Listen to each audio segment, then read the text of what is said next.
In today's video, I'm going to teach you how to set up credit card accounts in QuickBooks Online. By the end, you'll know exactly how to create a credit card account, set the correct details, and start recording transactions the right way. To follow along smoothly, it helps to have your most recent credit card statement handy so you can confirm names, balances, and dates. Start by heading to the gear icon in the top right of QuickBooks Online. From there, select Chart of Accounts. This is your master list of all the accounts your business uses: assets, income, expenses, and liabilities. Credit cards live here because they track what you owe. Next, click New Account at the top right to create a new one. You're now setting up the structure that will hold all activity for that card. Give the account a clear, recognizable name, like the card's brand, and the last four digits. Using a consistent naming style makes reporting and reconciliation much easier later on. Now, set both the account type and the detail type to credit card. Choosing the correct type is important because it determines how the account behaves in QuickBooks and where it appears on your financial reports.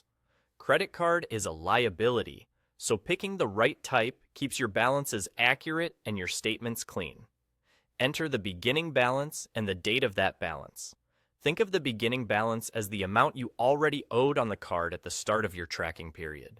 A simple way to choose this is to use the ending balance and date from your most recent statement before you begin recording transactions in QuickBooks. Make sure the date you enter matches the statement date you're using, so your future transactions reconcile smoothly and you avoid duplicate amounts. And there you go.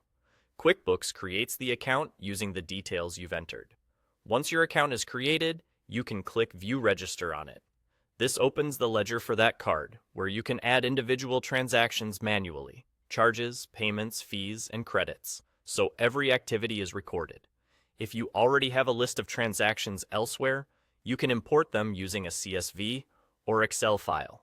QuickBooks provides guidance on formatting those files, including dates, descriptions, and amounts.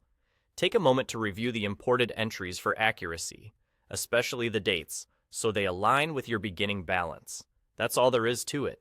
You've set up a credit card account, assigned the correct type, entered a reliable beginning balance, and learned how to start adding transactions or import them in bulk. With this foundation in place, your credit card activity will be organized and ready for accurate reporting.